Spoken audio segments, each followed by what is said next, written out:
Good morning, my loves. Happy Sunday. Beautiful day here at the lake. Love this. Absolutely love this. The temps lately have been in the 80s, 90s. We've had triple digits already. Today it's in the 70s. When I got up this morning, it was in the 60s. So it is pretty out there. A little chilly, but it's pretty. And it's nice and cool. I had the windows open for a little while. Got a little chilly for me, so I got to put on one of my cashmere sweaters. If you follow me, you know I live for my cashmere days. I'm definitely an autumn person. So this will probably be the last time this year I get to wear a sweater, but I'm gonna jump at the chance. Okay, today's topic. Love this, love this, love this. It doesn't matter if you do this with your partner, if you do this with your bestie, a family member. I would love to see you do this at the dinner table with the family, if you would please. I have the families that I work with, I have them do this. It can start out a little rocky, but it pays off big. At the dinner table, or whenever you're chatting, I want you to do roses and thorns. And that's when everybody goes around the table and shares the worst part of their day, that's the thorn, and then they share the best part of their day. When they share the worst part, listen to them, ask questions. Do not ridicule, do not judge, be supportive and nurturing, okay? They didn't do great on a history test. Well, I bet you'll do better next time. Keep that paper and use it as review. Look up the answers and whatever. Just encourage them and nurture them, okay? No ridicule, no judgment, no screaming and yelling. And then ask them the rose, the best part of their day. And build on that. That's wonderful. I am so proud of you. You are such a good friend to whoever, whatever it is. Go all around the table. And some people will say, I really don't have anything. Well, okay. So you don't have a thorn. Thank God you don't have a thorn today. So maybe that's the rose, is that you don't have a thorn. So that's okay. There are a lot of families that are super busy taking kids to volleyball practice, swim meets, football, all kinds of after-school activities, and they don't get to sit down as a family and have dinner. That's okay. When you tuck your child in at night, I don't care how old your kiddo is. I want you to go in before they go to sleep. 16, 17 years old, I don't care. I want you to knock on the door and say, hey, just want to tell you good night. And go in, sit down on the bed. Maybe they're still working, working on homework, and they're at their desk. Just sit down with them for a minute and say, so, you missed dinner. Can I bring you something? You want a snack? I can fix you a sandwich. Just engage with them a little bit. And say, so, what was the worst part of your day? What was the best part of your day? What are you proud of yourself for today? Engage with them. It takes 10 minutes, and it's worth it. And then before you leave that room and tell them good night, tell them, hey, I love you. I'm proud of you. My world would not be the same without you in it. Kids love to hear that. We all need to hear that. They love that. They need it. Now, if it's a teen, they will roll their eyes. They'll say, would you leave? I'm busy. They need to hear it. They want to hear it. They do. And they will remember that. They will remember that. And that is so important. Because so many kids don't have that. There's a little bit of a glare, I'm sorry. They don't have the families that are engaged with them. The kids everybody does their own thing. And that's really sad. Engage with your kids. Let them engage with you. Talk to them. Listen to them. Fully engage with them. There's a difference between hearing and listening. Hearing, they're saying something, whatever. Listening, you pay attention. You're present. You're making eye contact. Maybe you rub their back as you're talking to them and say, hey, it's okay.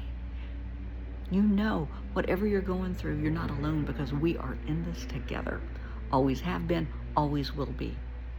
Kids need to hear that. Just talk to them. Engage with them. Please. They need it. You need it.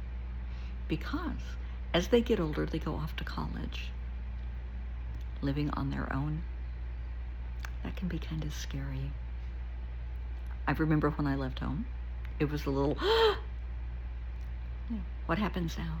When my son, when he went to college out of state, and yeah, it was a big thing. We talked a lot.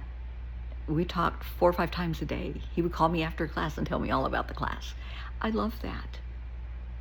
And I knew all of his friends. He went to college with a lot of his friends, and that was wonderful that he had that support system. But he always knew there was Mom. There's Mom. Mom's on the other end of that phone. Always. Kids need that safety net, that security, knowing that you're always there. But it starts when they're young, and then continue it. Let them know you're not just the punishment, you're not just the ATM, but you genuinely care about them, about their likes and their dislikes. I want you to check in with yourself every day about how you feel about your day. And I want you to teach your child to do the same thing. Just to take 5 or 10 minutes and just kind of check in with yourself. How am I feeling? Am I stressed? Why am I stressed? What can I do about this stress? Mindfulness. And it's really important so things don't spin out of control. I talked to someone, I guess it was yesterday morning, and it was very interesting. They were not into mindfulness, but boy, they were just in a mood. They were pissed. And they said, and it's a friend, and they called, and they'll tell you, I'll tell you right now, I'm in a bad mood, and I'm going to tell you why. Okay, that was the hello. Okay, let her rip. And they just went on and on and on and on. They just needed a safe place to vent, and that's great. And I said, just stop for a minute. Right now, in this moment, how do you feel? I don't know. Think about it. How do you feel right now? Are you exhausted? Are you tired? Are you mad? Are you happy? Are you just emotionally exhausted? What are you processing? What's going on? And they told me. I said, okay. Now, what is responsible for you feeling this way? And they told me. In-laws had sent, Mother's Day's coming up, making plans for Mother's Day, and an in-law had said something very inappropriate and mean. Okay, it happens. When somebody says something mean, intentionally trying to trigger you or hurt your feelings, I want you to keep something in mind. Opinions are like assholes. Everybody has one. Everybody is entitled to their opinion, which means everyone has the right to be wrong. You do not need to point that out to them. It's their opinion, whatever. Some people like Brussels sprouts, some people don't. It's an opinion. Whatever. Don't let their opinion trigger you. And if they're saying something about you, if they're attacking you, your home, your kids, tell them to stop. Just stop. I'm done here. Thank you. Click. End the call. That's it. And remember, just because somebody calls you a giraffe does not mean you're a giraffe, unless you want to be a giraffe. That's one of the things I work on with my kiddo clients. Kids in elementary school can be really mean and say evil, hurtful things. And I remind them, honey, just because somebody says you're fat, you're dumb, you're stupid, whatever, they could say you're a giraffe. But that doesn't mean you're a giraffe unless you want to think you're really a giraffe. You're not. It's an opinion. Let it go. It is a them thing, not a you thing. Don't allow it to be a you thing. Teach that to your kids, because it starts in elementary school and it doesn't get any easier. We all know that. As you grow up, it continues. You're always going to have those people in your life that say mean, evil, hateful, hurtful things. Check in with yourself. How does this make me feel and why? And then realize it's an opinion. Okay. If they're a bully, a reactive abuser being somebody that says mean, hateful, hurtful things to you, about you, usually in front of you, to watch your reaction. They want to see you cry, get embarrassed, get pissed off, fight back. They're just waiting. They're waiting. What are they going to do this time? And you look at them and say, are you done? Because I am. And you turn around and you walk away. Now, they're going to say all kinds of stuff as you're walking away. let them, because you just ruined their fun. You didn't cry. You didn't get embarrassed. You didn't fight back. You just, are you done? Or you can look at them and say, okay, whatever. Walk away. Don't let them trigger you. That's what they're trying to do. Teach this to your kids. When somebody's trying to trigger them, don't let them. Stop. And saying, nuh-uh, am not, that's what they want. No. Just look at them and say, okay, turn around and walk away. And yeah, they're going to yell and scream mean, hateful, hurtful things as you're walking away. Not going to change your mind. They think that by dimming your light, it makes theirs shine brighter. It's just the opposite. By them trying to dim your light, they look stupid. It's obvious to everybody. Whatever. Let it go. So I said, with your in-laws and Mother's Day coming up, I know it's a big deal in your family. If they're going to be mean, hateful, hurtful, and spiteful, don't go. Don't go. Have your own celebration at your house. If they're going to act that way, you don't have to interact with them. You don't. You know, if it was a mother-in-law in this individual's case, and I said, you can take flowers, you can have your husband and the kids drop flowers off, whatever.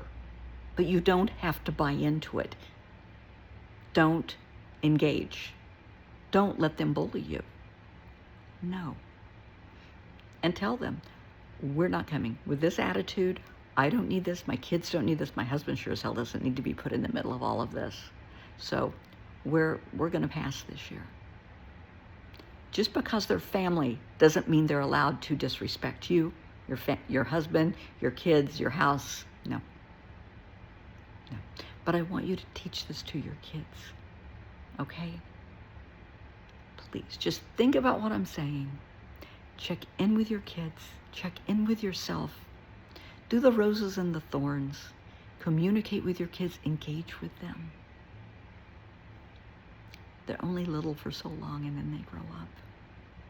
Hang on to those moments. Cherish them. Because someday they're going to be grown with a family of their own. They're going to be going through the very same thing you are. Guaranteed.